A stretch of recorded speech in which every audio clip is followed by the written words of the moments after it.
I did not register the shove at first. It felt like a sudden cold gust sweeping across my spine, a force so quick and sharp that my body reacted before my mind realized what Ethan had done. 1 second, I was standing on the balcony outside my parents' home in Utah, breathing in the Christmas night air and trying to steady myself after their thinly veiled insults. The next second, my feet slipped out from under me and the world tilted backward. I felt the railing brush my shoulder, then nothing but open air. The drop from the second floor was not far enough to guarantee death, but more than enough to tear a life apart, and in the span of a heartbeat, gravity seized me and there was no going back. Snow rushed up toward me in a white blur.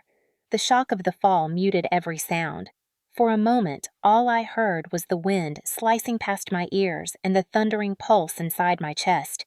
The cold night sky spun overhead as if the stars themselves were twisting away from me. My body hit the ground with a crack so sharp it felt like the air was punched out of the world. Pain tore through my left leg in a bright electric line. My ribs screamed. My lungs refused to expand. I opened my mouth, but no sound came out. Only a thin cloud of breath drifted into the freezing air. I lay in 8 inches of snow, my back pressed against the icy crust beneath, unable to roll to either side.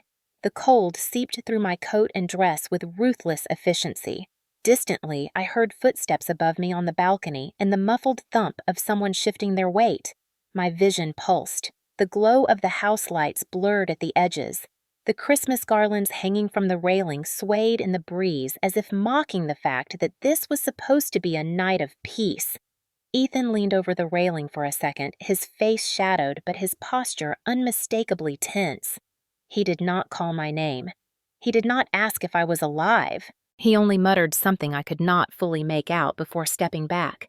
Then came my mother's voice, sharp, low, unmistakable even through the wind. "Just leave her. She does this for attention." The words stung worse than the break in my leg. I tried to lift my right arm, but it felt numb from shoulder to fingertips, as if it no longer belonged to me.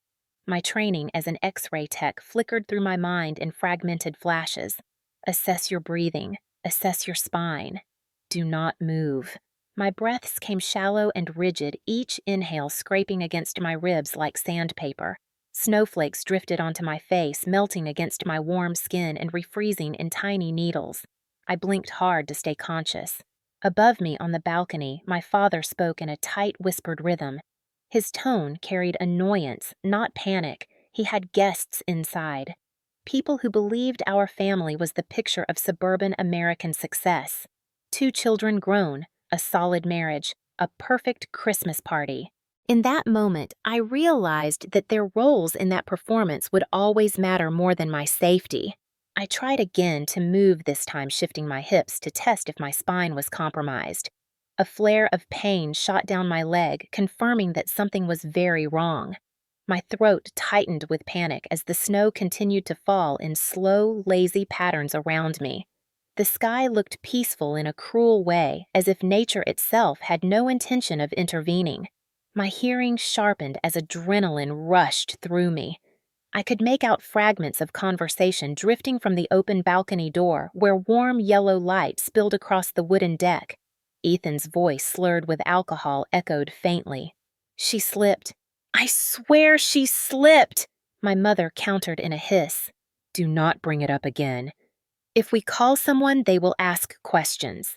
My pulse hammered against my ribs. They were not coming down. They were not calling for help. They were not even pretending to care. A wave of disbelief rolled through me so intense it nearly stole my breath. I tried to drag my body forward using my left hand to claw into the snow, but it barely moved an inch. The freezing air pressed against my skin, sinking into my bones and pulling the strength from every limb. My teeth began to chatter uncontrollably. I felt my heartbeat slowing, a terrifying shift that my clinical mind recognized as the early slide into hypothermia. My chest burned each time I inhaled, as if the cold were slicing me from the inside. I stared up at the balcony again, hoping, praying someone would look down and see what they had done. Instead, the balcony door shut and the light vanished. The muffled laughter of party guests drifted out the windows as if the night had reset itself without me. Tears prickled at the corners of my eyes, but froze almost instantly. I swallowed against the rising panic, forcing myself to stay awake, stay conscious, stay alive. My vision dimmed for a moment, then sharpened again. The cold pressed harder. My leg throbbed with every weak pulse. A thin layer of frost began forming on my hair. I imagined the headline, "Woman Found Dead Outside Family Home." I imagined Ethan shrugging, telling police it had been an accident. I imagined my mother nodding along, insisting I had always been dramatic. The thought ignited something small but fierce deep inside me. I was not going to die here in the snow beneath the house where I had never been enough. I forced a breath into my aching lungs and whispered the only thing I could manage, "Not like this." The cold swallowed my words. The night grew darker, and as my eyelids grew heavier than stone, I wondered with a tremor of terror whether anyone would realize I was gone before morning. I used to believe that if I worked hard enough and stayed quiet enough, the world would eventually make room for me. That effort alone could compensate for the places where love should have been. My name is Clara Mitchell, and I am 27 years old, a full-time radiologic technologist at a private hospital in Colorado Springs, a job that demands precision calm and the ability to read what is happening beneath the surface when a patient is too frightened to say it aloud. I never imagined that those same instincts would one day be the only things keeping me alive on a frozen lawn outside my parents' home in Utah. People often assume that those of us who work in imaging love machines more than people, but for me, it has always been the opposite. I like being the person who sees what others cannot, the one who notices the shadows, the fractures, the subtle shifts that hint at a deeper injury. Maybe that is because I grew up in a household where nothing was ever acknowledged unless it was convenient, where pain was dismissed as exaggeration and fear was treated like misbehavior. I left home at 18 with a small duffel bag, a scholarship offer, and the silent promise that I would never let my family's chaos swallow me the way it tried to for years. Even then, I carried guilt heavy enough to bruise. My mother loved to remind me that raising a daughter cost money we did not have, and patience she could barely afford. Whenever I hesitated about sending part of my paycheck home, she would say that families help each other. The implication was clear. I was family only when it benefited them. Still, I sent the money. Still, I tried. You cling to crumbs when you are starving for affection. My brother Ethan never had to cling. Everything was handed to him like the world owed him an apology for not arriving sooner. He was the golden boy charming when he wanted, reckless when he could get away with it, which was often. My parents never corrected him, never questioned him, never held him accountable. When he crashed his first car at 17, they blamed the manufacturer. When he dropped out of his first college, they blamed the professors. When he lied, stole, yelled, and pushed boundaries until they bent, they said he was under stress. I was the opposite. The one who overachieved quietly, who cleaned up after him, who spent weekends babysitting him when he stumbled home drunk, who apologized on his behalf because my mother would whisper that I should keep the family together. I think that is why I gravitated toward radiology in the first place. Bones do not lie. Images do not bend to emotion. A fracture is a fracture, a shadow is a shadow, and truth cannot be manipulated into something more convenient. At work, I feel capable, competent, grounded. I can explain procedures with a steady voice position patients with care, read their discomfort even before they speak. It is a clean world, orderly and predictable, the opposite of the house I grew up in, where conversations shifted like sand and moods exploded without warning. But no matter how far I ran, pieces of that house clung to me. Sometimes it was the way my stomach tightened when someone raised their voice. Sometimes it was the way I apologized for things that were not my fault. Sometimes it was the way I tried to earn approval from people who had no intention of giving it. When the holidays approached this year, my mother reached out with an email claiming she wanted a family Christmas reunion. She wrote as if nothing had ever happened, as if years of distance could be smoothed over with a festive invitation and photos of her sparkling tree. A part of me softened in spite of myself. I thought maybe she had changed. Maybe Ethan had grown up. Maybe age had mellowed all of us. I wanted to believe there was still a version of my family that could make room for me without turning me into the scapegoat again. But there was another voice in me, quieter but sharper, reminding me of every time I had tried to reconnect and wound up bleeding emotionally for it. That voice sounded a lot like my Aunt Hannah, the only person in my childhood who ever said the truth out loud. She told me I was not imagining things. She told me love should not feel like survival. She told me leaving home was the bravest thing I had ever done. Even after I moved states, she kept in touch, sending birthday cards, calling on nights she suspected were hard, never demanding anything in return. She was the family that felt chosen rather than inherited. Still, I accepted the Christmas invitation. I told myself that I was older now, stronger, now more capable of setting boundaries. I convinced myself that closure was possible. I even imagined walking through the front door and not feeling that familiar tightening across my chest. But as I packed my suitcase in Colorado, I felt the old unease stirring beneath the hope. I should have listened to it. I should have listened to Hannah. I should have remembered that some families do not change even when you do. I sometimes wonder when the architecture of my family first began to rot, whether it happened slowly like moisture creeping through wood, or if there was a single moment when everything shifted and I simply did not recognize it for what it was. My earliest memories are not of warmth or laughter, but of the tension that lived in the walls of our house, something sharp that hummed beneath every conversation. I remember being 6 years old and watching Ethan throw a toy truck through the living room window because our mother told him he could not have ice cream before dinner. The crash echoed through the room, and while shards scattered across the carpet, my mother rushed past him and grabbed my wrist as if I were the one responsible for the damage. She said that I should have distracted him, that I should have known better that keeping the peace was my responsibility, because Ethan was delicate and I was not. From that moment on, I learned that guilt could be assigned like chores handed to the nearest available target, and I seemed to always be standing closest. My father, Greg, rarely intervened. He was the type of man who believed silence was authority, and he wielded that silence like a blade. He would sit in his recliner with the television glowing against his face, pretending not to hear the arguments erupting in the kitchen. But he always heard. He heard everything. He just chose not to engage unless the performance of discipline suited him. He only raised his voice when the neighbors might be listening, only acted concerned when it reflected well on him. The rest of the time, he communicated through looks, the kind that pinned me to the floor and warned me that survival required obedience. I grew up learning to read micro-expressions the way some children memorize multiplication tables. If Ethan narrowed his eyes, I knew to back away. If my mother pressed her lips together, I knew to disappear upstairs until her mood passed. If my father cleared his throat, I knew I had crossed an invisible boundary even if I had no idea which one. By 10, I had perfected the art of invisibility, a skill that followed me well into adulthood. Ethan never had to learn those skills. While I spent my childhood navigating emotional minefields, he floated above them untouched.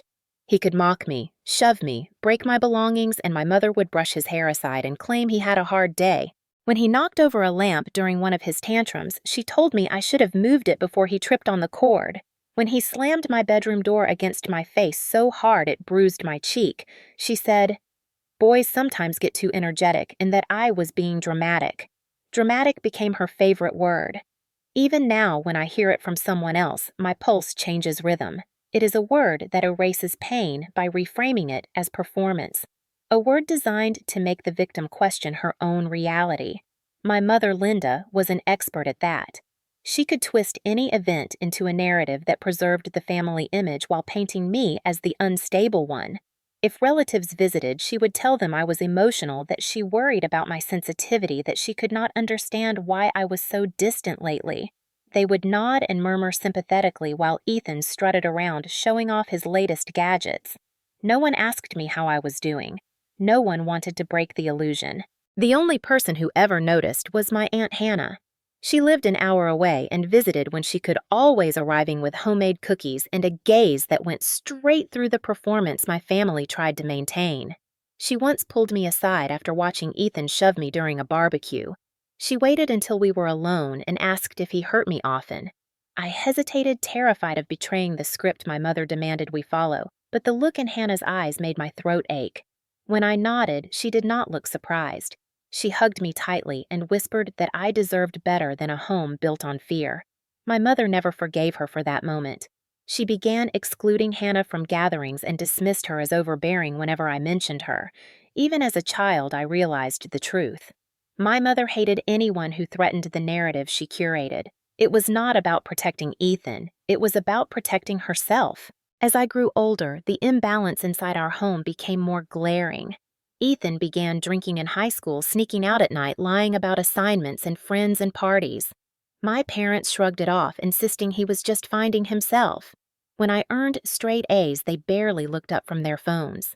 I did not resent the absence of praise so much as the way my accomplishments were treated like obligations rather than achievements.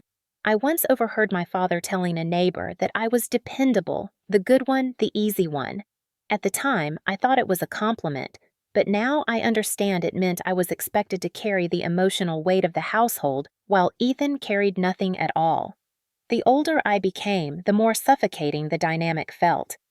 My mother relied on me to keep the peace, to absorb the blame, to smooth over Ethan's chaos.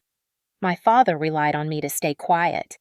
Ethan relied on me to accept his cruelty without protest. I spent years believing that if I could just be a little better, a little calmer, a little stronger, maybe they would treat me like someone worth loving. But families built on denial do not heal without accountability. And accountability was a foreign language in our house. By the time I reached 18, I understood that staying meant losing myself. I packed a bag the night after Ethan shoved me into a wall during an argument, an event my mother insisted had been a misunderstanding. I walked out without looking back, even though my heart pounded so hard I thought it might crack open. I told myself I was free.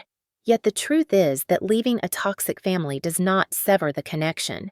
It simply creates distance across which the damage can still echo. And on some level, I knew that echo would follow me wherever I went. The Christmas invitation I received years later proved that the cycle had never truly been broken. I had only stepped away from it. The email from my mother arrived 3 weeks before Christmas, slipping into my inbox between appointment reminders and holiday sale ads as if it were just another piece of seasonal noise. Subject line, Family Christmas Reunion. The phrasing struck me immediately because my family had never used the word reunion for anything. We did not reunite. We endured one another when necessary and retreated the moment expectations had been met.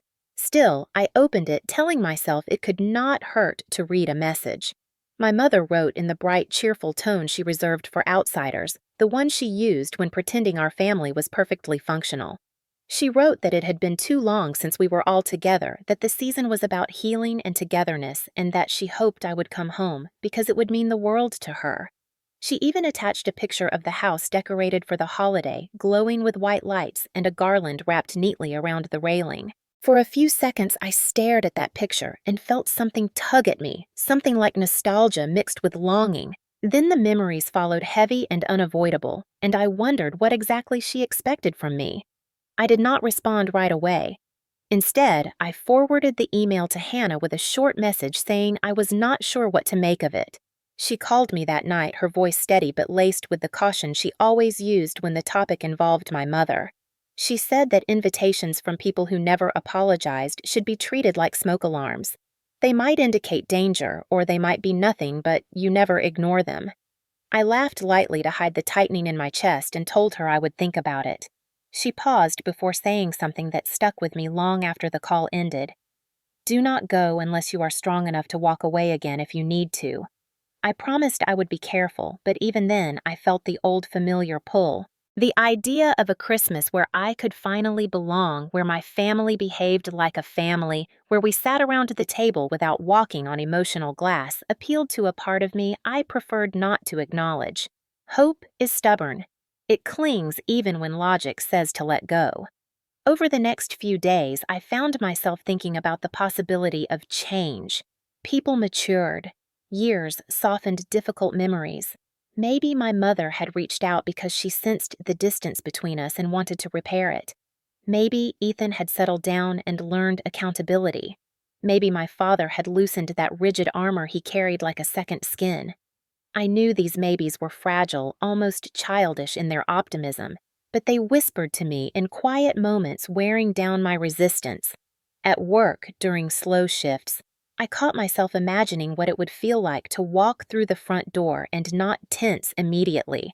What it would feel like to sit at the table without shrinking into myself. What it would feel like to be treated as someone worth listening to.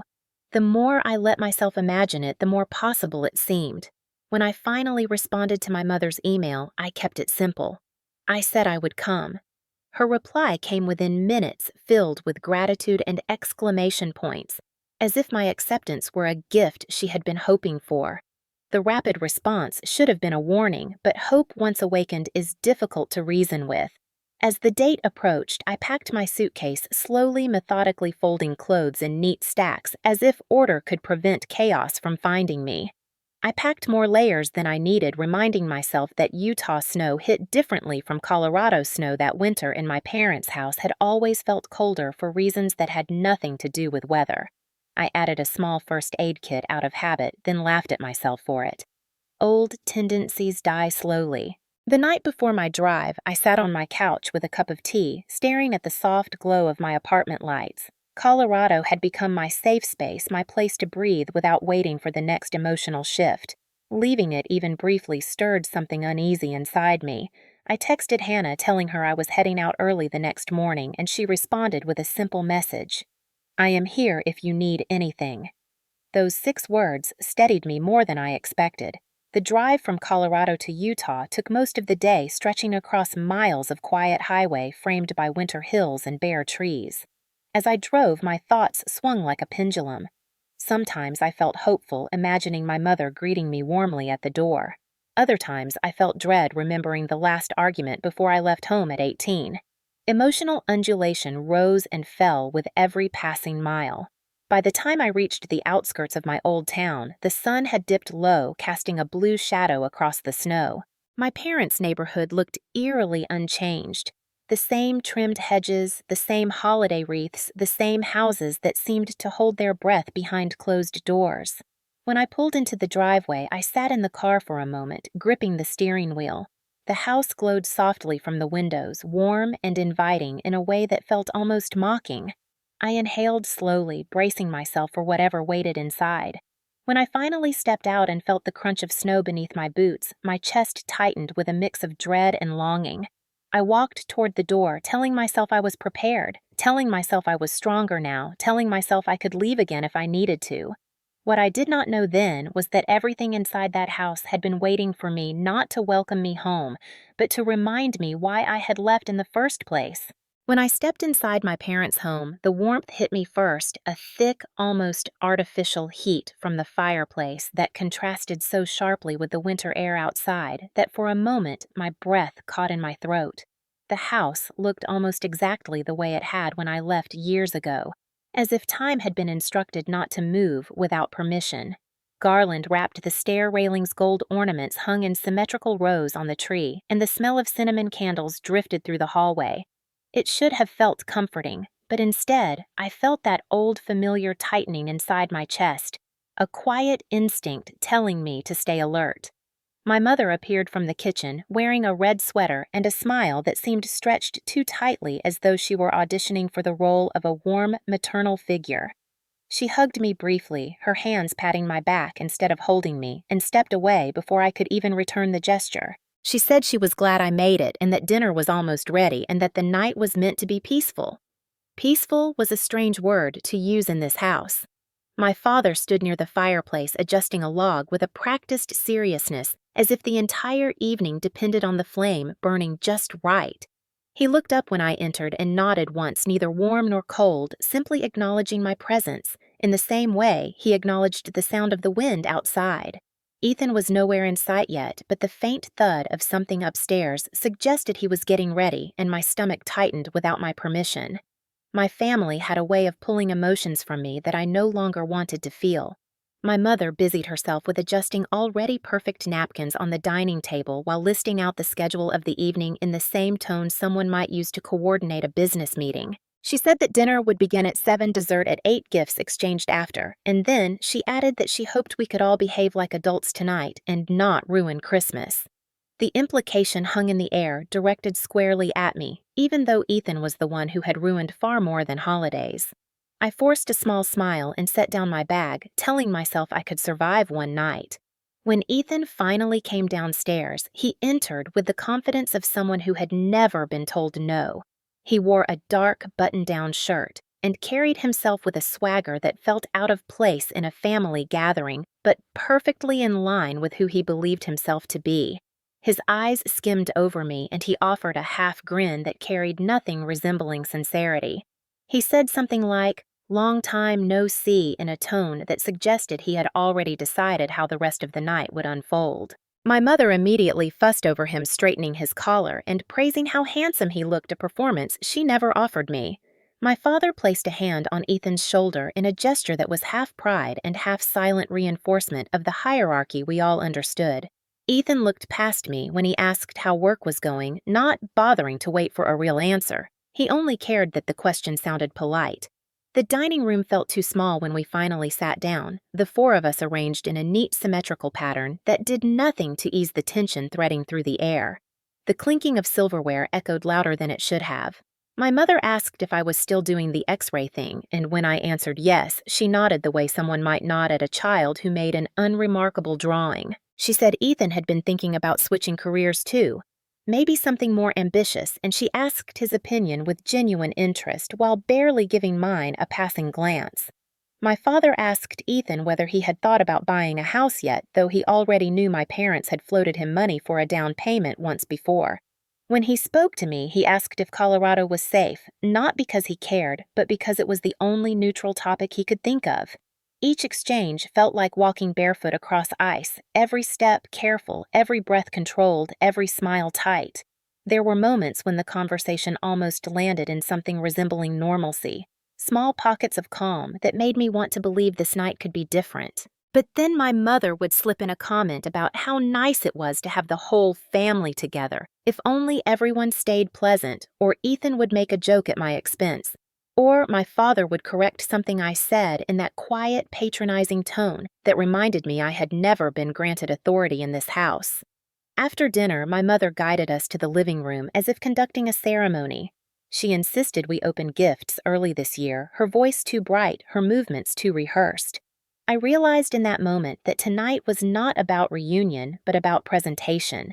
She wanted the image of a perfect family gathered around the tree, an image she could hold like a shield against the truth she refused to confront. Ethan handed me a small wrapped box with a smirk as though he already knew the gift was meaningless. Inside was a scented candle lavender, the kind you pick up at a supermarket when you remember last minute that you were supposed to buy something for someone you barely think about. He said, "Hope you like it," without looking at my face. I thanked him anyway. Years of conditioning do not dissolve overnight. My parents' gifts were similar, thoughtful enough to appear considerate, but detached enough to reveal the distance between us. I tried to ignore the sting rising in my chest, reminding myself that I had come for closure, not approval. But closure is difficult to find in a house that keeps reopening old wounds. When my mother asked Ethan to help her check the balcony lights, I felt an odd shift inside me, a faint premonition like the air before a storm. Ethan shrugged and said he would go after finishing his drink. My father turned to adjust the fire again. I sat quietly near the tree, watching the lights flicker across the ornaments, feeling both present and distant, as if I were watching my own life from across the room. The house looked beautiful in a way that felt deceptive, a stage set designed to distract from its crumbling foundation. I waited for something to soften for a word or gesture that would make me believe I had not made a mistake by coming. But the longer I sat there, the more I felt the old truth settle into place. This house did not feel like home. It felt like a place where I had learned to survive. And survival, I would soon learn, was exactly what the night demanded. The shift in the room began so subtly that at first I thought I was imagining it the way a person accustomed to earthquakes sometimes mistakes the stillness for motion and the motion for stillness. After the gifts were opened and the forced laughter faded into uneasy silence, My mother insisted we move back toward the dining room for pie as if sugar could mend decades of fractures. I followed her out of habit rather than desire, feeling the old rhythm of obedience take hold, even though I knew better. She handed me plates and told me to slice the dessert, while she and my father sat down as though they were guests rather than hosts. Ethan leaned against the doorframe with a drink in his hand, watching me with the lazy amusement of someone who believes he owns the room. I tried to focus on cutting even slices, but the knife felt heavier than it should, my hands colder than the dish beneath it. My mother commented loudly that it was nice having helped the implication clear. In this house, I was not a daughter. I was the reliable extra pair of hands, the one who filled the gaps without complaint. Before I could respond, Ethan chuckled and said something about how at least I was good for something, and my father smirked into his glass. The comment should have rolled off me, but tonight it burrowed under my skin. Maybe it was the hours spent pretending we were a functioning family, or maybe it was the quiet ache in my chest from wanting to belong, but something in me snapped just enough to let the truth surface. I set the knife down carefully and said that helping was fine, but being spoken to like a servant was not. The silence that followed was immediate and sharp. My mother blinked slowly as if processing a language she had never heard. Ethan snorted as though I had told a joke. My father raised his eyebrows, unimpressed by my breach of the unspoken rule that I remain agreeable at all times. The atmosphere thickened, a pressure building just behind my ribs. My mother recovered first, reshaping her expression into something polite but edged. She said I was too sensitive, that no one meant anything by it, and that the holidays were not the time for emotional displays. I almost laughed at the irony.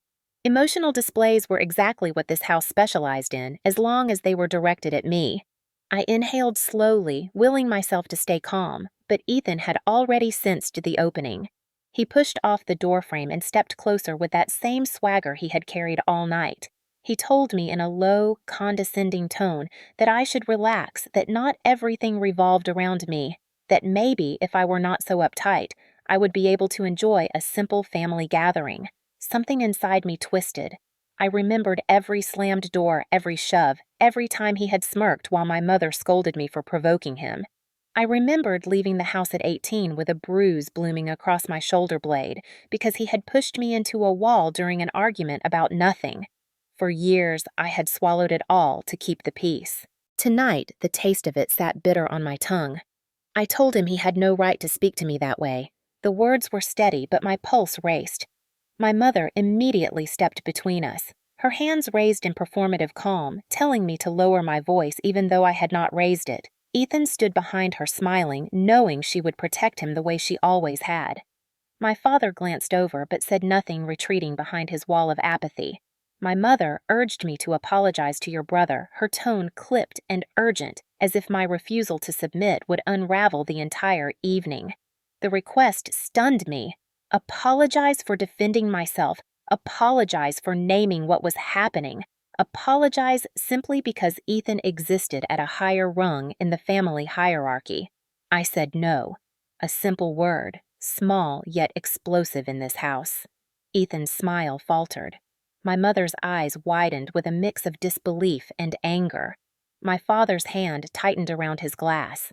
For a moment, no one moved. Then Ethan stepped forward, closing the last bit of distance between us. I could smell the alcohol on his breath, sharp and sour. His jaw clenched and his voice dropped into that familiar, threatening register he used whenever he wanted to remind me of my place. He asked if I was trying to ruin Christmas. I told him Christmas had been ruined long before I arrived. The room seemed to vibrate for a moment, as if the house itself were bracing for impact. My mother inhaled sharply as though preparing to scold me again, but this time she said nothing. She simply grabbed my arm with surprising strength and pulled me toward the hallway leading to the balcony, her expression tight with a desperation that unsettled me. She said we needed to talk privately, but the grip she kept on my arm betrayed her true intention. She was not trying to talk. She was trying to control the narrative to remove me from Ethan's path so she could scold me without witnesses to force compliance the way she had when I was young. I let her lead me because resisting in that moment would have escalated the tension even further, but dread pooled in my stomach with each step. Once we reached the balcony door, she let go of my arm and spun toward me, her voice low and shaking with fury. She said I needed to stop provoking issues, that Ethan had been under stress, that I was making everything harder for everyone. She said she invited me here to make peace and that I was embarrassing her. I opened my mouth to speak, but Ethan appeared in the doorway behind her, his face flushed with drink and irritation. My father hovered somewhere behind him, arms crossed, silent as always. Snow drifted through the sliver of open air on the balcony, and for a moment the cold brushed my skin like a warning. My mother stepped aside, slightly unintentionally giving Ethan room to approach. He stalked toward me, shaking his head, muttering that I never learned when to shut up. The words struck harder than they should have. I felt my pulse throb beneath my skin. Something about the way he moved, the way my mother did. Nothing, the way my father blocked the doorway, as if guarding the exit, felt wrong in a way I could not fully explain. The night that had begun with forced smiles and fragile hope was cracking open, revealing the truth beneath it. The family I had returned to had not changed. They had simply been waiting for the moment to remind me exactly where I stood. And as Ethan closed the distance between us, I understood something terrifying. The danger in this house had never disappeared. It had been simmering quietly all along, waiting for the smallest spark to ignite. Ethan took another slow step toward me, and even though there were several feet between us, the air felt compressed, as if the room itself were shrinking around his presence. His eyes were glassy with alcohol, but sharp with the kind of anger that had always simmered under his skin, waiting for a chance to ignite. Behind him, my father remained planted near the doorway, arms crossed his body, forming an unspoken barrier that signaled I would not be walking away from this conversation. My mother hovered between us, wringing her hands as though she were the victim of the night instead of the architect of the tension unfolding before her. I tried to step back, instinct more than decision, but the cold metal of the balcony doorframe pressed against my shoulder blades, stopping me. Ethan said in a mocking drawl that I had a real talent for ruining things, that I had shown up after years away and within an hour had made the whole house tense.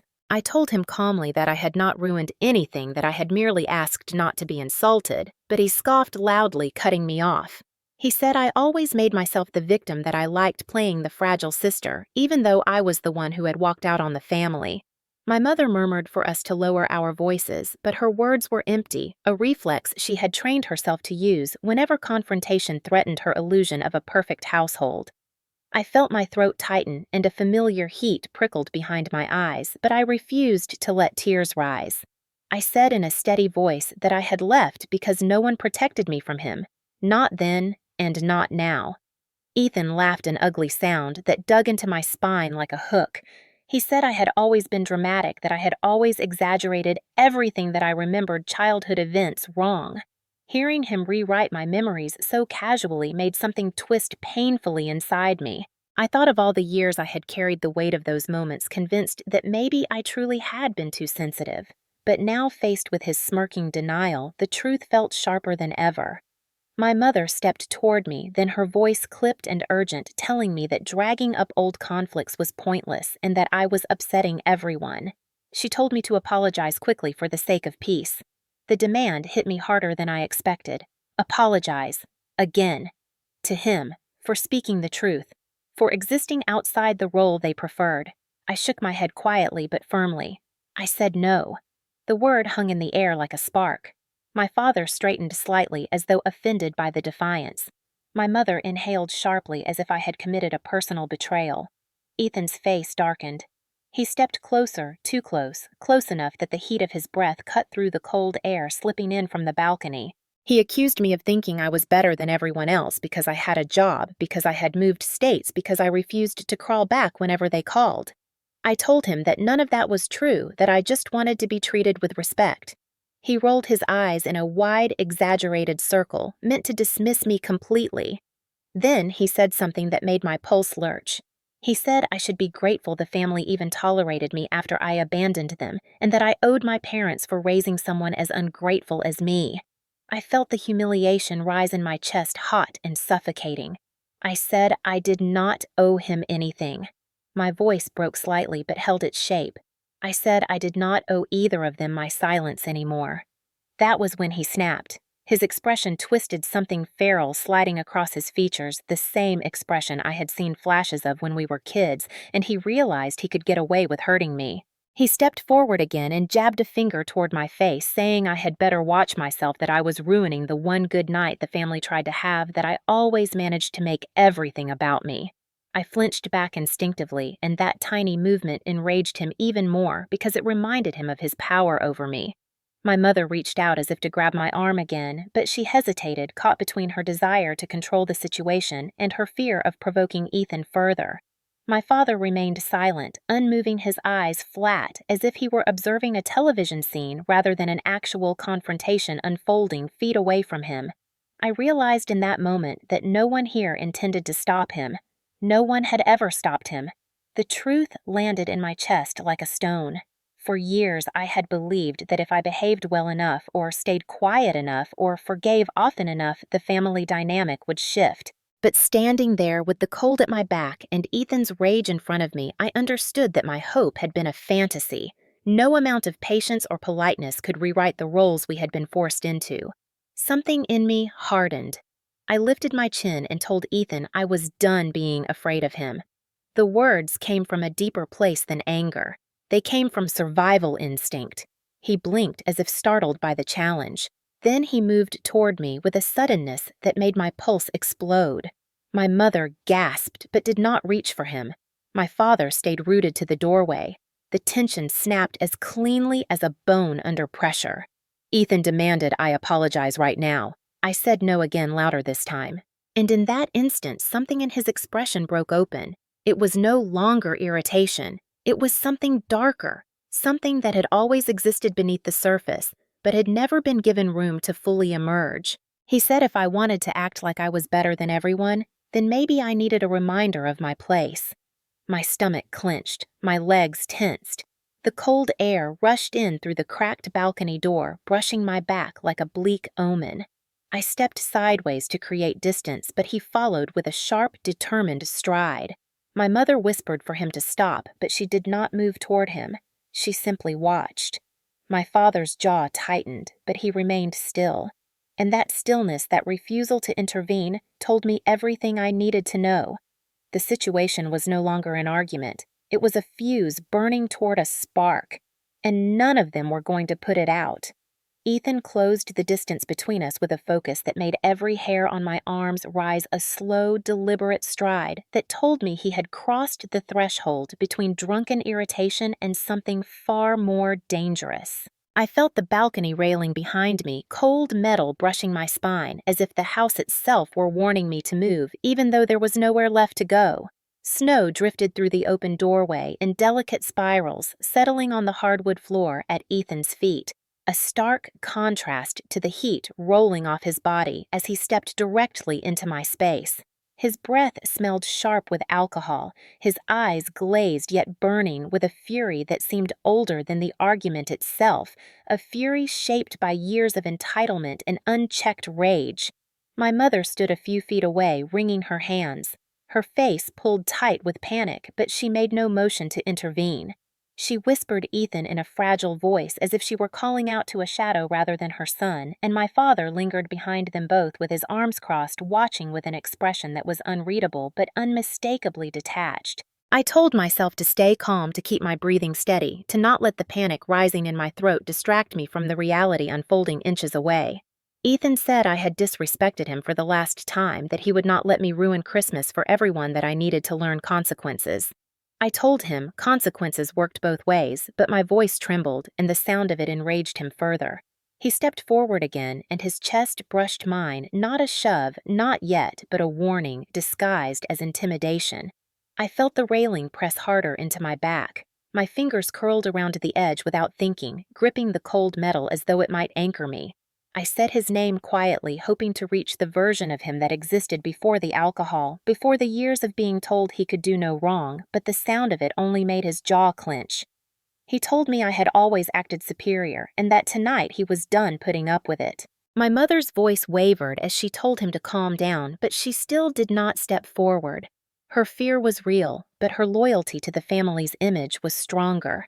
My father simply inhaled once and let the silence answer for him. The wind howled faintly through the gap in the balcony door, and the cold wrapped around my ankles, creeping upward like a warning rising from the ground. I said I was done being the scapegoat, done being blamed, done being afraid. Ethan's lip curled as if the words offended the very foundation of his world. He muttered something under his breath, a slurred string of insults that blurred together, and then his hand shot out faster than my mind could process. His fingers clamped around my upper arm, squeezing with a force that sent a jolt of pain up to my shoulder. I gasped and tried to pull away, but his grip tightened. My mother took a tiny step forward, but froze again, caught between instinct and denial. My father said Ethan in a low voice that sounded more like a warning about appearances than a plea for restraint. The pressure on my arm increased as Ethan leaned closer, his face inches from mine. He said that if I wanted to pretend I was stronger than him, maybe I needed to be knocked off my pedestal. The words hit me harder than his grip because they carried an intent I had never heard from him spoken out loud.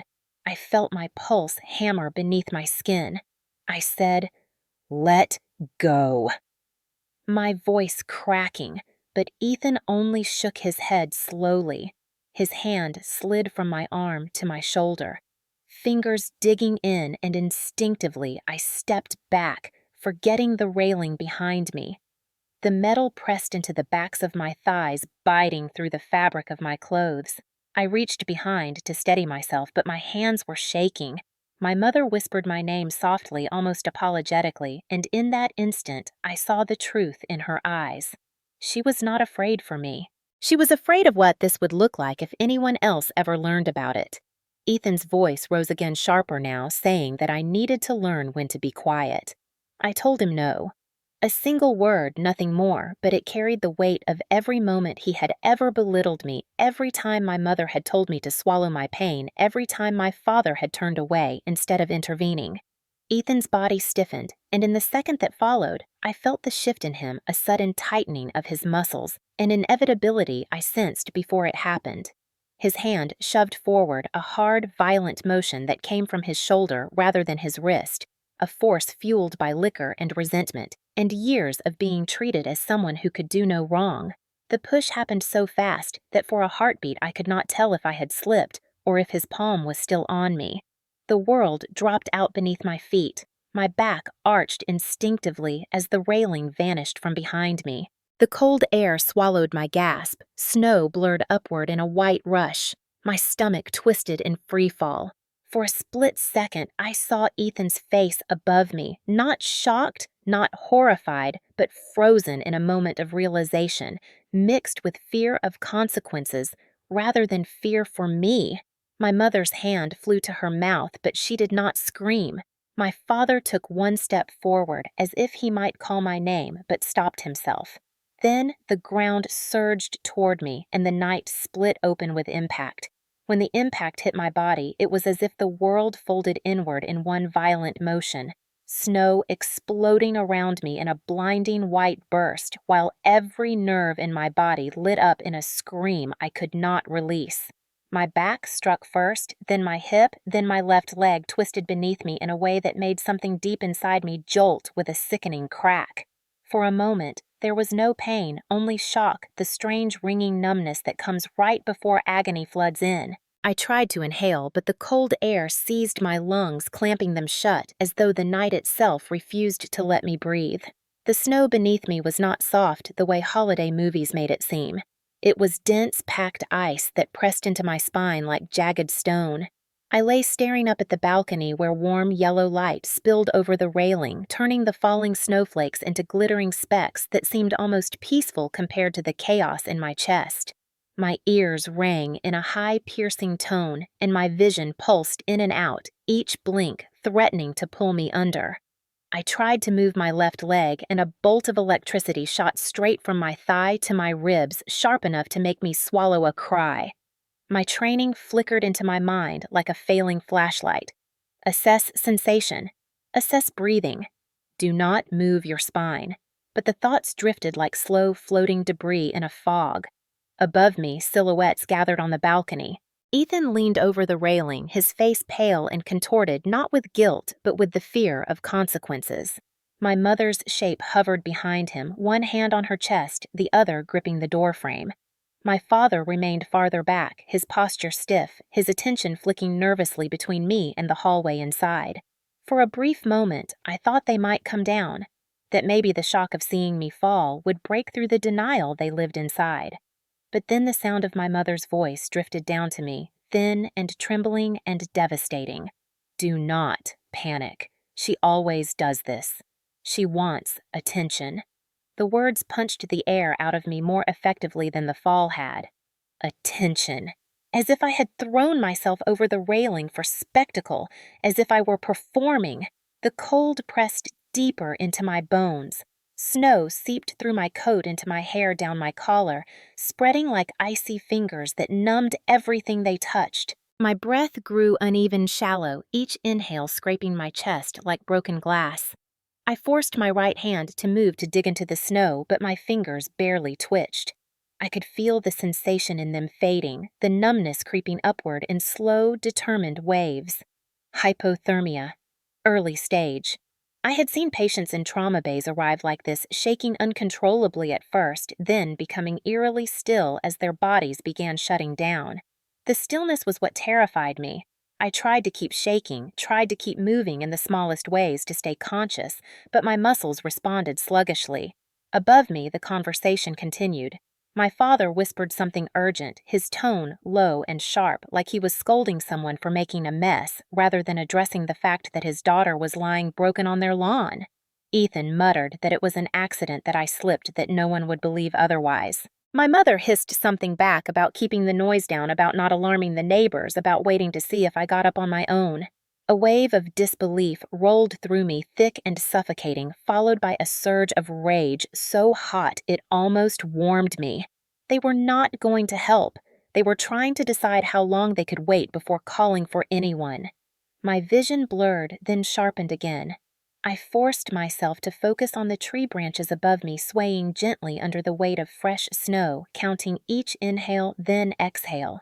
The numbers steadied me briefly. 1, 2, 3. Then a spike of pain tore through my ribs and the count broke apart. I swallowed hard, tasting copper. I told myself to stay awake. Stay awake! Stay awake! My body did not care. The cold tugged at me with quiet seduction, urging me to let go, to drift into the darkness waiting just beyond my vision. Snowflakes landed on my eyelashes, melting before freezing again. My right hand tingled, then dulled. My left leg throbbed in rhythmic pulses of hot pain beneath the numbness spreading around it. I tried again to twist my torso to lift my shoulders, but my back screamed in protest. I let my head fall back into the snow and stared at the sky, at the way the clouds moved in dim, slow shapes across the darkness. The world sounded distant, muffled like I was underwater. Then a new sound slipped through the haze. Muffled footsteps inside the house, a door creaking. My mother's voice, sharp now, panicked, but not because of me. Panicked because of what might happen to them if this became something they could not control. She said, "We cannot call anyone yet. Someone will blame us." My father responded with a curse under his breath. Ethan's voice trembled as he insisted again that I slipped. I wanted to scream, to tell them I was alive, to force them to look at me as a person rather than a problem. But my throat refused to cooperate. The cold had tightened it into something almost immovable. My heartbeat slowed. My breaths shortened. My awareness flickered in and out like a damaged signal. Darkness pressed at the edges of my vision, creeping inward with each passing second. I closed my eyes for a moment, promising myself it was only to gather strength, but the darkness felt too soft, too warm, too inviting. My mind drifted to Hannah, to the way she always knew when something was wrong, even when I hid it. I imagined her voice telling me to keep my eyes open, sweetheart, the way she had said it once when I fainted after a long shift in school. I forced my eyes open again. The balcony lights blurred above me. The snow around my body had begun to settle, forming a shallow cradle of cold. My breathing rasped. My chest ached. The world dimmed again, and I fought it, clawing my way back to consciousness with whatever strength remained. I did not want to die here. Not like this. Not with them watching and doing nothing. My head rolled to one side, and in the distance I saw the faint glow of headlights turning onto the street. Hope flared in my chest for a brief, bright second before fading when the car passed without slowing. The cold surged up my limbs again, dragging my awareness with it. My eyelids grew heavier. My thoughts slowed. The snow fell in soft, relentless patterns above me, and just before my vision darkened completely, I realized something with a clarity that cut through the fog. If someone did not find me soon, I would not survive the night. I do not know how much time passed before the faint sound of tires crunching over snow returned to my fading awareness, but this time the rhythm was different, slower, more deliberate, as if whoever had arrived was not simply passing through the neighborhood, but stopping with intention. My eyelids fluttered but refused to lift fully, each blink feeling heavier than the one before it. I heard a car door shut, a sharp echo that sliced through the stillness of the night, followed by hurried footsteps that crunched with urgency rather than leisure. Somewhere deep inside me, a small spark flared, a fragile instinct, whispering that this sound mattered, that this was not my mother pacing in fear of appearances, not my father sighing in resignation, not Ethan stumbling around in guilt or denial. Then I heard a voice, soft but trembling, familiar enough to pull me upward from the edge of unconsciousness. "Clara." It was barely above a whisper, but it threaded through the cold in a way nothing else had. "Clara, sweetheart, answer me." It was Hannah. My chest tightened with a relief so fierce it almost hurt. I tried to respond, to force a sound from my throat, but only a weak rasp escaped. Still, she heard me.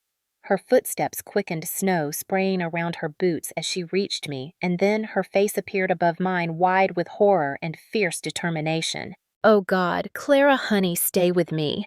Her hands were warm, even through her gloves, as she cupped my cheeks, brushing away the thin frost that had formed along my jaw. I tried to tell her that I could not feel my leg, that I was freezing, that my family was just inside, doing nothing, but the words tangled in my throat. She glanced up toward the balcony where the faint silhouettes of my parents and Ethan hovered like stunned ghosts. Her expression shifted from fear to something sharper, almost wrathful. "What did you do?" she shouted at them, her voice slicing through the night with a force I had not heard since childhood. My mother stammered that it was an accident. My father muttered something about me slipping. Ethan lurked behind them, silent and pale. Hannah did not waste another second listening. She knelt beside me and pressed 2 fingers gently against my neck, checking my pulse, then pulled out her phone with shaking hands. "I am calling 911 right now. Do not move." Her tone shifted into something steady, focused, as if she were drawing on every ounce of calm she possessed to anchor me to the present. My mother called down from the balcony that it might not be necessary, that they were about to come help, but Hannah cut her off with a shout that carried no hesitation. "Do not you dare come near her!" The sound startled even me. I had never heard her speak with that kind of command. As she relayed my condition to the dispatcher, she kept her free hand on my shoulder, grounding me against the darkness that kept trying to pull me under. Her touch was the first thing that made me feel like I was still here, still tethered to the world. When she finished the call, she leaned closer and whispered that help was coming, that I was going to be all right, that she would not let anything happen to me. I wanted to cry from the weight of that promise, but my tears froze before they could fall. She unzipped her coat and draped it over my torso, tucking the fabric around me as best she could, shielding me from the wind. Her voice took on a soft, frantic quality as she kept talking, telling me to keep breathing, to keep looking at her, to stay awake, because the paramedics would be here soon. She spoke with such conviction that for the first time since the fall, I felt a sliver of real hope nestle inside my chest. My mother called down again, insisting she had meant to come outside sooner, that she had been in shock. But Hannah ignored her completely. She stayed focused on me, brushing snow from my face, squeezing my hand gently, even though my fingers were too numb to squeeze back. Sirens wailed faintly in the distance, growing louder with each passing second. Hannah exhaled shakily, relief flooding her features.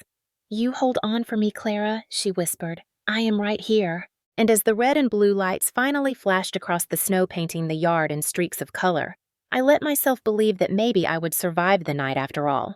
The hospital lights were too bright when I opened my eyes, a sterile white glow that made the world feel both safe and unbearably exposed. My body ached in deep, pulsing waves, the kind of pain that did not just sit in one place, but radiated outward like a warning.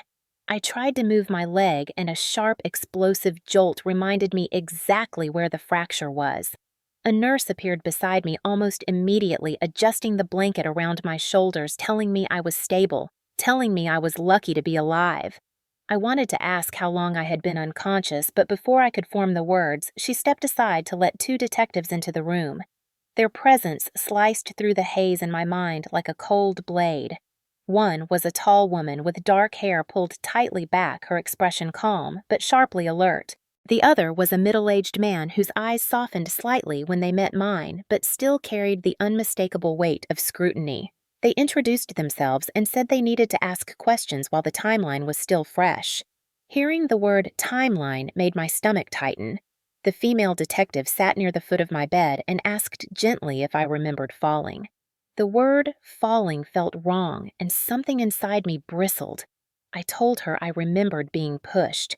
My throat tightened as the memory of Ethan's hand on my shoulder, the cold railing against my back, the sudden drop surged through me again. She nodded slowly without judgment or surprise and wrote something in her notebook. The male detective asked if anyone had witnessed it. I almost laughed at the irony because my entire family had been there, standing just feet away doing nothing. I told them my mother, father, and brother had all been present. The detectives exchanged a quick glance, one I recognized from my work as the kind people made when they suspected the truth was far uglier than the surface suggested. Then, the female detective leaned in slightly and asked what happened immediately after the fall. For a moment, my voice refused to form sound. I had to inhale slowly, gather courage, and push the words out one by one. I told them I heard my mother say not to worry, that I did things for attention. I told them no one called for help until Hannah arrived. I told them I heard them arguing about whether they should do anything at all. My voice shook each sentence, scraping against old wounds that had never fully healed. The detectives listened carefully, not interrupting, not rushing, but something subtle shifted in their posture. They were no longer simply recording information. They were evaluating danger. After a moment, the male detective asked if I felt my life had been in danger. I blinked at him in weary disbelief. I had been lying in sub-zero temperatures with a broken leg and fading consciousness. Of course my life had been in danger. I nodded slowly. Then they told me something I did not expect. They said Hannah had been interviewed already and that she had described the situation as suspicious. She told them my family had been standing on the balcony watching instead of helping. She told them my mother had tried to wave her inside before she ever reached me. The breath in my chest quivered. I felt both grateful and exposed. It was one thing to survive the truth. It was another to hear it said aloud by someone else. The detectives stood then, preparing to continue their investigation at my parents' house. Before they left, the female detective paused and told me that in cases like this, details mattered. She asked if I had ever felt unsafe with my brother before. My pulse quickened because the answer was yes. So many times, yet I had spent years convincing myself those moments were accidents or misunderstandings. I met her eyes and said softly, "Yes, I had felt unsafe." She wrote something else in her notebook, thanked me for my honesty, and left the room with her partner. Hours passed in a blur of nurses' 4 drips and the slow, steady beep of the monitor beside me. My thoughts drifted between fear and fury, weaving in and out like waves against a frozen shore. At some point, a social worker arrived, speaking in gentle tones about support services and the option of filing statements, but the words did not fully settle in my mind. My focus sharpened only when she mentioned that my family was in the waiting room. My heart lurched, not with longing, but with dread. She asked if I wanted to see them. The word no came out before I even processed it. She nodded with quiet understanding and said she would inform them I needed rest. When she left the room, I released a breath I had not realized I was holding. Not seeing them was the first decision that felt like mine in a very long time. Later that evening, the detectives returned. Their faces carried a new tension. They told me they had spoken with my family and found inconsistencies in their statements. My mother claimed she had been inside the whole time. My father claimed he had run down the stairs immediately, even though Hannah had said he never came outside. Ethan claimed he had not touched me, that I slipped, that he tried to help. None of the three versions matched. The detectives also told me something else, something that sent a cold tremor through my chest. A neighbor's security camera had caught the argument on the balcony, not perfectly, not the actual push, but enough to show the tension, enough to show my mother pulling me toward the door, enough to show Ethan stepping into my space in a way that looked undeniably threatening. The footage did not lie. My bones did not lie. My silence no longer protected anyone. When the detectives asked if I wished to press charges, the answer rose from somewhere deep inside me, steady and clear. Yes. The word vibrated through me like a pulse returning after being still too long. It was the first step toward justice, the first step toward reclaiming my life from the people who had tried to erase me. News travels strangely when it involves guilt. It expands quickly in some places and contracts sharply in others, warping itself around the people who most fear the weight of its truth. By the time I woke the next morning, the fracture in my leg stabilized. Pain coiled tightly through my ribs, and my mind still foggy from medication. The hospital room felt different. Not quieter, not louder, just tense, as if the air had absorbed whatever chaos was unfolding beyond its walls. A nurse told me the detectives had gone back to speak to my family early that morning. She said my parents had not taken the news well. I almost laughed at the understatement. She added that Hannah had returned and was in the hallway waiting to see me. Relief washed through me, warm enough to cut through the ache beneath my skin. When she stepped inside, she looked tired, furious, and heartbreakingly sad all at once. She sat in the chair beside my bed and took my hand gently, like she was afraid I might break again if touched too firmly. She said I needed to know what was happening because the detectives planned to update me soon, and she did not want me blindsided. My pulse quickened as she spoke. She said my mother had come unglued during questioning, insisting loudly that the detectives were twisting her words, that I was dramatic, that she had been too overwhelmed to react properly, that she should not be punished for being shocked. My father had stayed quiet, stiff, answering only direct questions, constantly glancing at Ethan as if cueing him on what story to stick to. Ethan, according to Hannah, had paced the room like a caged animal, sweating, agitated, insisting I slipped, insisting he tried to grab me, insisting it was all a misunderstanding. But the detectives did not seem convinced. They had the security footage. They had Hannah's testimony. They had my medical report. And they had the one thing my family was never prepared to face, a truth that did not bend for their benefit. My parents had tried to blame Hannah, claiming she misunderstood, claiming she overreacted, claiming she was always meddling. Hannah just stared at them and said if meddling meant saving my life, she would do it again. Hearing that made my throat tighten with something sharp and grateful. A few minutes later, the detectives arrived to give me the official update. Their expressions were professional but sympathetic, the kind reserved for victims whose cases have begun to unravel into something bigger than expected.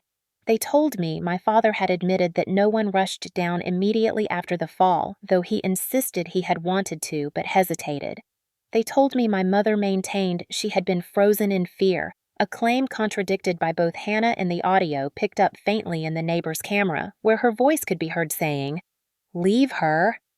They told me Ethan's story had changed 3 times in 15 minutes. Slip, accident, misunderstanding. They told me that inconsistent statements alone did not prove guilt, but combined with the footage, the physical evidence, and the severity of my injuries, the case was no longer considered accidental. They said they would be submitting charges for aggravated assault against Ethan. My breath caught not from fear, but from an unexpected swell of justice. For the first time in my life, accountability was not a fantasy. It was real. It was happening. After the detectives left, the hallway outside my room grew loud. Voices rose. Footsteps scuffed. Someone cursed under their breath. A nurse peeked in nervously and asked if I wanted my door closed. I knew without asking that my family was out there. Chaos followed them like a shadow. I told her, yes, close it.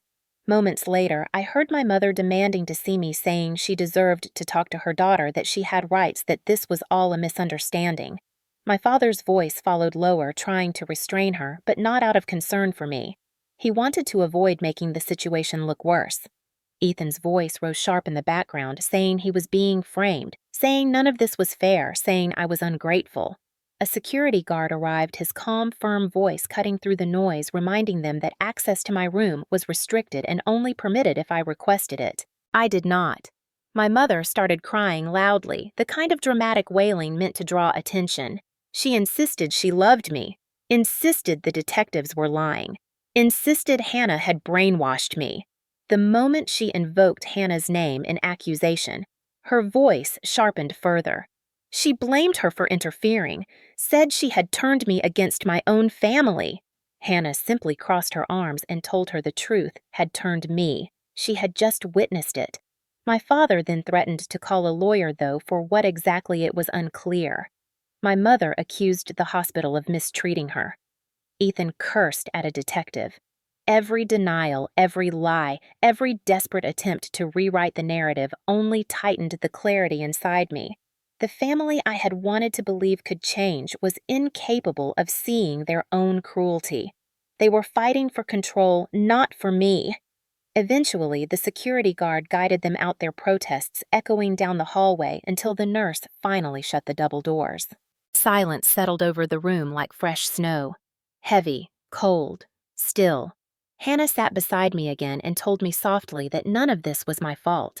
For the first time since the fall, I let myself believe her. The fallout was not just theirs. It was mine, too. But for the first time, I was not the one holding it alone. The courthouse felt colder than the hospital ever had, not because of the temperature, but because of the weight of everything that was about to unfold within its walls. Months had passed since the fall, months of surgeries, physical therapy, and long moments where I wondered if justice would ever feel real, or if it would dissolve into another chapter of silence, the way so many things had in my childhood. When the trial date finally arrived, I found myself sitting outside the courtroom in my wheelchair, my legs still braced, my heart beating fast but steady. Hannah sat beside me quietly, her presence a kind of strength I had never known I needed until this year. My attorney approached, explaining the structure of the day, the witnesses, the evidence, the order of testimonies. I nodded, gripping the armrests tightly, grounding myself in something physical rather than emotional. When the courtroom doors opened, the echo of footsteps inside made my stomach twist. I saw Ethan enter, flanked by his attorney. He looked smaller somehow, not physically, but in presence, like someone who had finally collided with the limits of his own entitlement. My parents followed behind him, stiff and pale, their expressions a mixture of fear, indignation, and carefully practiced innocence. I looked away before their eyes could meet mine. The judge entered, and the trial began. The prosecution opened with a calm, steady voice describing the events of the night as a pattern of escalating hostility culminating in a violent act. They spoke of my injuries, the freezing temperatures, the delay in calling for help. They spoke of Hannah finding me half-conscious in the snow. They spoke of the family's conflicting statements. They did not embellish. They did not dramatize. They let the facts hold their own weight. Ethan's attorney countered by claiming the fall had been a tragic accident, that emotions were high, that alcohol affected perceptions, that families sometimes misinterpret events under stress. He suggested I slipped because of the snow on the balcony. He suggested Ethan had reached out to steady me. He suggested I remembered wrong because trauma distorts memory. Each suggestion pricked at me like a needle, but I kept my expression, still reminding myself that truth did not need theatrics. Then came the testimonies. First were the officers who responded that night. They described my condition, the visible injuries, the state of the yard, the hesitation from my family when questioned. Then the medical examiner testified about the nature of my fractures, explaining calmly that the force required for my injuries did not align with an ordinary slip. My chest swelled with the complicated mixture of validation and grief, hearing it framed so plainly. Next came Hannah. She walked to the stand with her chin lifted and her hands steady, and when she spoke, her voice carried the weight of both truth and love. She described arriving at the house and seeing me half buried in snow, barely breathing, freezing alone. She described the panic she felt when she realized no one had called for help. She described looking up at the balcony and seeing the three people who should have protected me standing motionless, their faces unreadable. Ethan's attorney tried to rattle her, asking whether she was prone to exaggeration, whether she had a history of conflicts with my mother, whether she misinterpreted what she saw. Hannah stared at him without flinching and said she knew exactly what she saw that night, and no amount of pressure would change her memory. After Hannah stepped down, the prosecution played the neighbor's security footage. It showed the balcony from afar, the argument, the movements, the way Ethan crowded into my space, the way my mother pulled at my arm, the way my father hovered nearby, doing nothing. The actual push was obscured by the angle, but the escalation was clear. The courtroom fell into a heavy silence as the footage ended. Then it was my turn. My attorney wheeled me to the stand and helped position me. The oath felt strange on my tongue, heavy with truth I had waited a lifetime to speak. I described the night from my perspective, from the tension at dinner to the cold on the balcony, to the crushing silence after I hit the ground. My voice shook at first, but strengthened as I continued. I told them how long I lay there. I told them what I heard my family say. I told them the fear in my body as the cold crept deeper. I told them the truth without embellishment, letting the rawness of it speak for itself. Ethan refused to look at me. When the defense questioned me, they tried the usual angles. Was I emotional that night? Had I been stressed? Could I have misunderstood Ethan's intent? Could the railing have contributed to my fall? Each question felt like a familiar echo from my childhood, an attempt to rewrite reality. But I answered steadily, refusing to let them distort something I had survived. When I finished, the judge called a brief recess. As I passed Ethan on my way back to my seat, he kept his gaze fixed on the floor, his jaw clenched so tightly the muscles twitched. After the recess closing arguments began, my attorney spoke of patterns of behavior, of power imbalances, of neglect, of the simple, irrefutable fact that no one helped me. The defense repeated their theory of accidental fall and emotional misunderstanding. Then the jury left to deliberate. The wait was agonizing. It stretched in slow, unbearable increments, each second pressing against the walls of my chest. Hannah squeezed my hand and told me no matter the outcome, the truth had been spoken aloud, and that alone mattered. But deep inside, I wanted something more.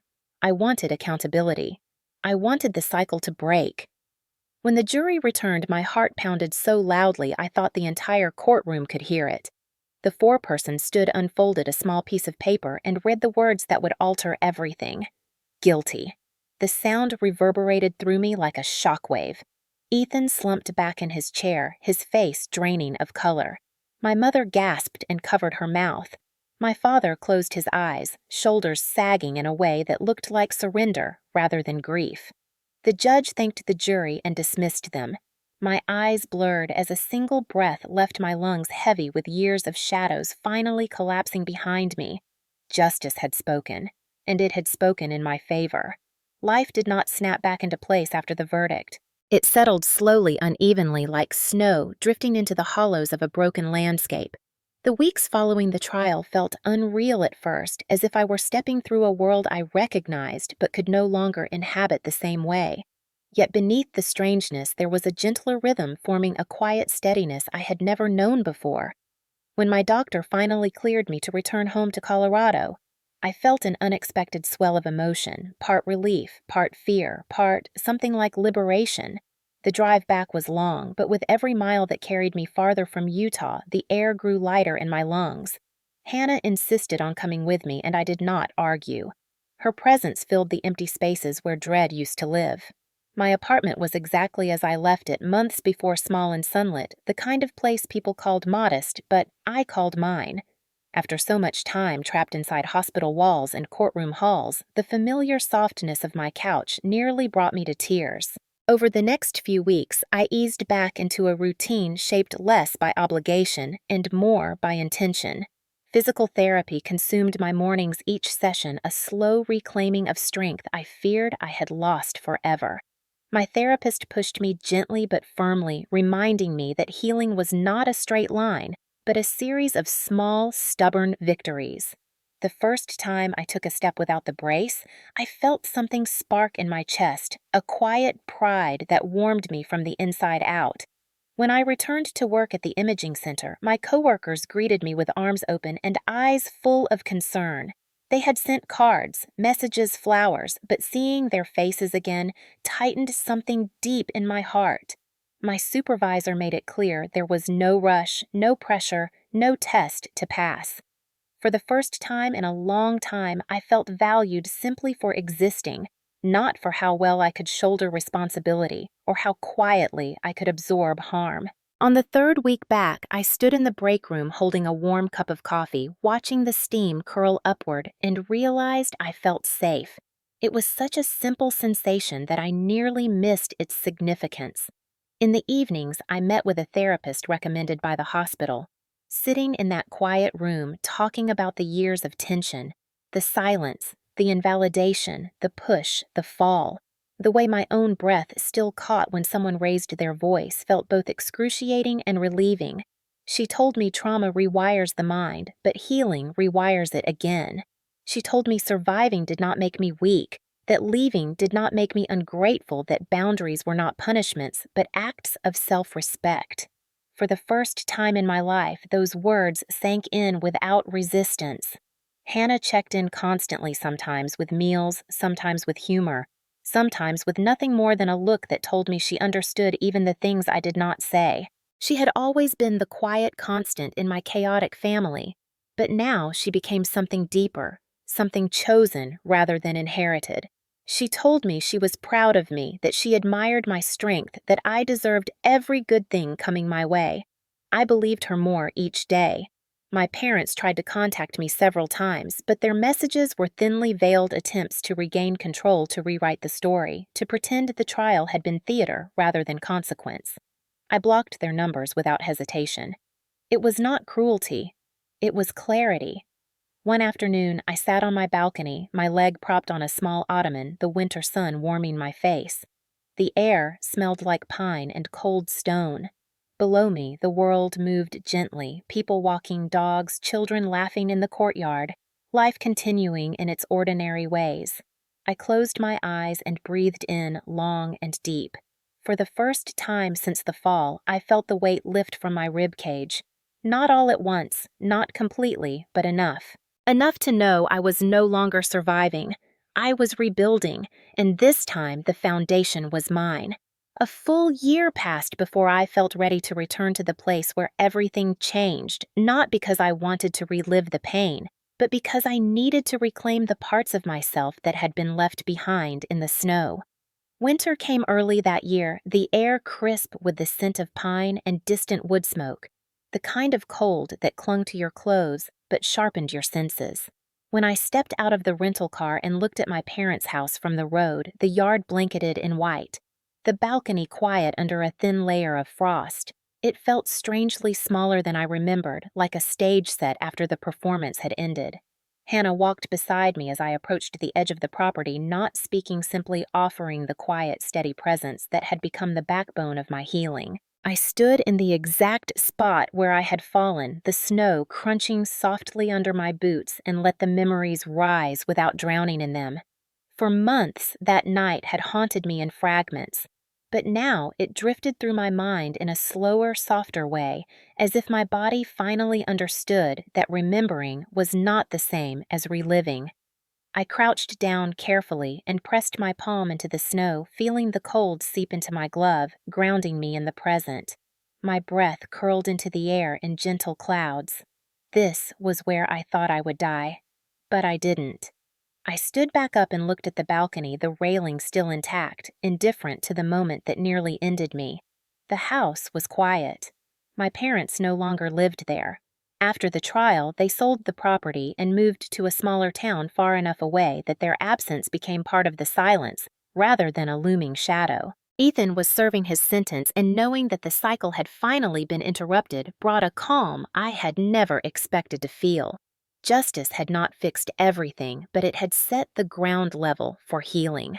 When we walked back to the car, the sky began to dim, the early winter sunset casting a soft blue glow across the snow. I felt lighter than when I arrived, as though some old part of me had finally exhaled.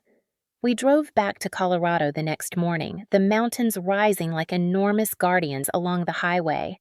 My apartment welcomed me with its familiar warmth, its soft lamplight, the faint hum of the heater clicking on. It smelled like safety, like a life built piece by piece with intention rather than survival. As days became weeks and weeks became months, the rhythm of my life settled into something steady. Not perfect, but steady. I woke without dread. I worked without fear. I laughed more easily. The brace came off. The limp softened. The nightmares loosened their grip. I grew stronger, not in a triumphant cinematic way, but in the quiet ways that matter. When spring arrived, I began hiking again slowly at first, careful with every incline, but with each step I felt the weight of the past loosen. At the summit of my first trail of the season, I stood overlooking a valley washed in sunlight and realized I no longer felt broken. I felt whole in a way I had never allowed myself to imagine. Healing was not a return to who I was before. It was becoming someone I could trust, someone who no longer flinched at shadows shaped like old memories. On the anniversary of the fall, I lit a small candle on my balcony, letting its warm glow flicker against the evening wind. I whispered a quiet thank you to the version of myself who held on that night, who fought to breathe, who refused to disappear even when everyone around her pretended she already had. I whispered another thank you to Hannah, to the EMTs, to the nurses, to the detectives who believed me, to the justice system that for once did not look away. I whispered thank you to the hard truth that set me free. As I stood there watching the candle flame dance, I thought about all the people who have lived through families that harmed them in silence. People who survived without witnesses. People who were told it was their fault. People who were told to stay quiet. People who learned to make themselves small to avoid breaking the illusion of a perfect home. And I understood that my story did not end with survival. It continued in every choice I made to live fully, to live loudly, to live without shame. I took a deep breath and let the cold evening air fill my lungs. Then I turned toward the camera on my phone and spoke with the steadiness of someone who had reclaimed her voice. If you are listening to this, I want you to hear me clearly. You are not weak for surviving what someone else refused to acknowledge. You are not dramatic for telling the truth. You are not ungrateful for walking away from people who harm you. You are not alone. I let the silence linger for a moment before finishing. Have you ever survived a family that tried to silence you? If so, your voice matters here. You matter here. And if you are climbing out of your own cold, dark night, I promise you this. The fall did not break me. The truth freed me. And your truth can free you too. If you are still here with me after everything I have just shared, then maybe some part of my story echoed inside you. Maybe not in the exact details, but in the feeling of being pushed into silence, of being told to minimize your own pain, of being expected to carry the weight of a family that never once carried you back. And if any piece of that touched you, I want you to take a deep breath with me right now and let your shoulders drop just a little, because you are finally in a place where your voice is not questioned or dismissed. This space exists for people who have survived the kind of hurt that hides behind closed doors and holiday dinners and forced smiles. You do not have to explain yourself here. You do not have to justify why something broke you. You do not have to prove your suffering to anyone. What you lived through matters simply because you lived through it. If you have ever been told you were too sensitive or too emotional or too dramatic, if you were made to feel that your fear was an inconvenience or your pain an exaggeration, I want you to know this right now. You were not the problem. You were never the problem.